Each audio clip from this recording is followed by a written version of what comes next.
Hello everyone, welcome back to Freshest Now, and in today's video we are going to learn about some of the tips for IELTS. Whoever is practicing IELTS or whoever is going through this IELTS examination, these tips might be helpful for you, and I have divided these sections into components where it will be easy for you to understand and relate for your practice. Okay, so let us start. Number one is about studying vocabulary. Vocabulary is the most important thing for your IELTS exam. It might be for listening, writing, or reading, or speaking. All these four sections is based under the vocabulary to write, read, or using in your essays.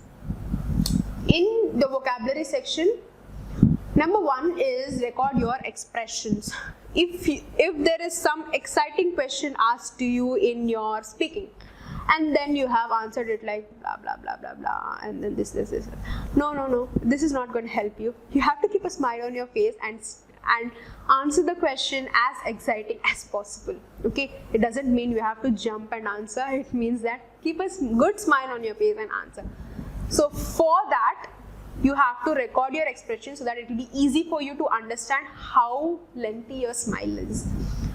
And also record your phrases, which is also the most important thing. You will know where you are pausing, where you are reframing your sentence, and whether you will also understand whether the phrase which you are using is right or wrong.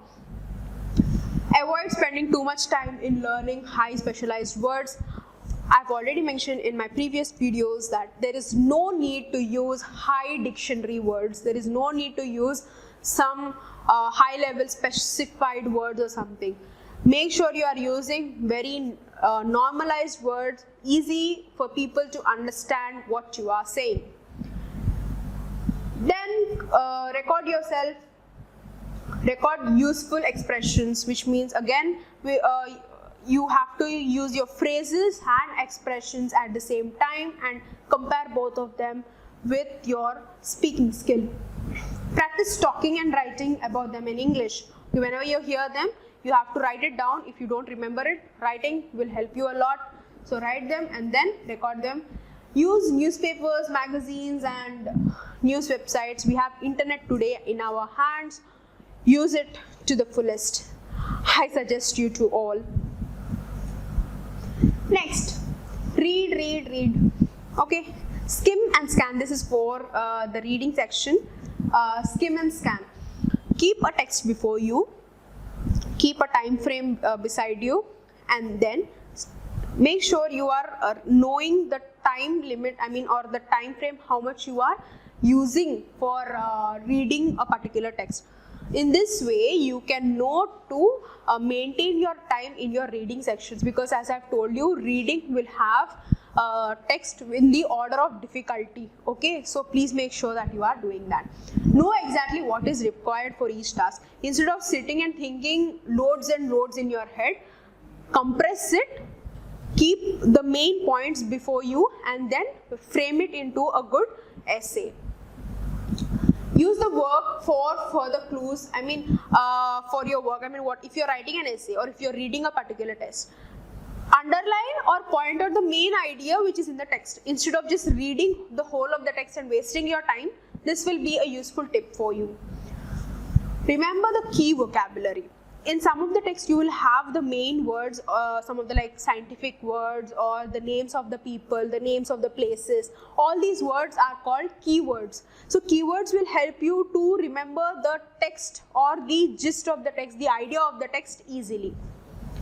You can read English newspapers. As I've told you, internet is at your hand. Use it to the fullest. Now, enhance your writing skills. What writing skills that you have to learn? It's about practice, timed writing. For all the students out there, for all the people who are not good at writing, first practice it in a time frame. Keep a time frame for yourself and write a topic. Make sure that you are completing all your ideas, putting down on the paper within the time frame. Never write answers below the...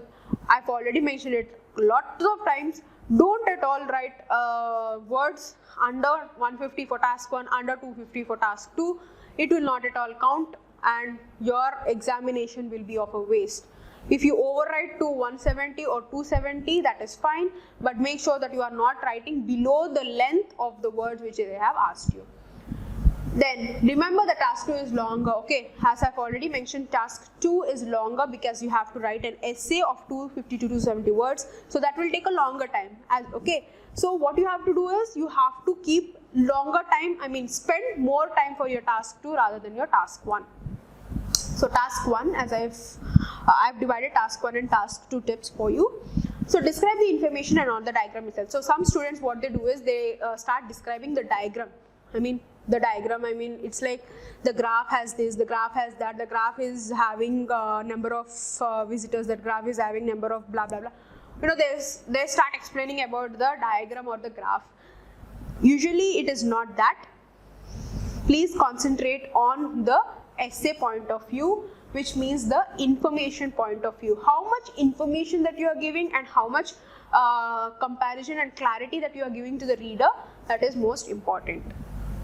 For example, don't need to say exactly what is shown vertical or horizontal on the axis of the graph, which means that if there is some data which is given on the vertical and the horizontal axis of the graph, there is no need to mention each one separately. You can compare everything you can check the previous videos for IELTS writing task so that you will get a more idea, and the examples also are given to you for better clarification.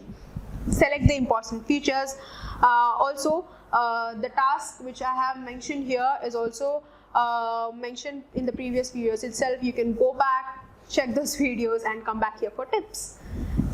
IELTS and then writing task 2. Analyze the questions carefully. As I have told you, please make sure that you are noting all your question very properly, reading the question properly, dividing your question properly, stating your reason properly. Make a paragraph plan before you write. This is one of the most important tips, guys. Paragraph planning will help you to know what idea you should place in the first place. Okay, then what idea should I write, then how should I compare both the ideas and then justify the answer. That is called paragraph planning. So check all the parts of the question addressed. Again, read the question properly and make sure you are answering and justifying the question accurately. Always leave time to edit for your writing.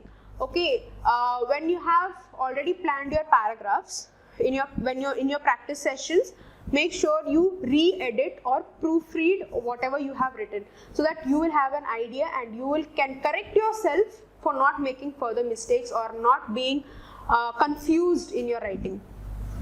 Know your common mistakes and check for them. Okay, when you obviously write it and reread it and proofread it, start doing from draft to the main essay and then proofreading. That will definitely help you to know your mistakes and correct yourself. Okay, now it is about exercising fluency and pronunciation. This is for the people who are going for speaking. Practice talking for a longer period of time.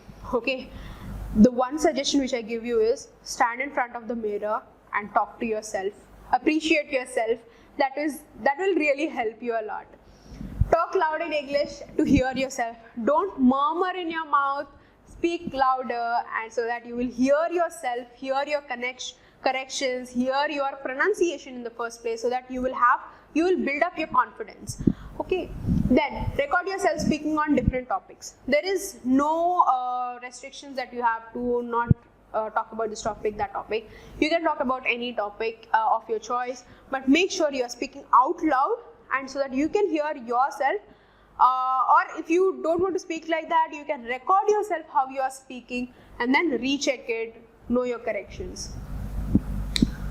Again, listen to the spoken English people or the native speakers in your radio or your. Again, we have internet, guys. Use internet to the fullest. You will have the best practice ever. Repeat the phrases after the speaker, record and listen to yourself before speaking. Now, these two is a definite thing which you have to do. Like, recording yourself and also repeating the phrases after the speaker. Some of the native speakers, they will give you the best phrases ever and the best comparison between both the sentences or in between the lines or the story which they are telling. So make sure you are noting down all of those phrases, and then you will have a clear idea about what they are speaking. Okay. Practice your listening skills, like you have to think and focus about that particular task which is in front of you. Okay, and then make sure you know exactly what is required. Instead, when you are doing the listening practice, don't keep anything in your mind. Literally don't at all keep anything in your mind. Okay, just please focus on the audio itself. Relate that to your questions simultaneously. That is the one thing which you have to practice from the beginning. After checking your answers, listen to them again and again. When you are doing it, make sure that you are, in your practice session, make sure you are re-listening to the audio, because obviously in the exam you won't have that opportunity to re-listen to the audio. But if you re-listen to your audio when you practice, you will have an idea of where you are making mistakes, or what are the words you did not understand, or what are the lines, what are the sentences, what is the story. So I hope these tips are helpful for you.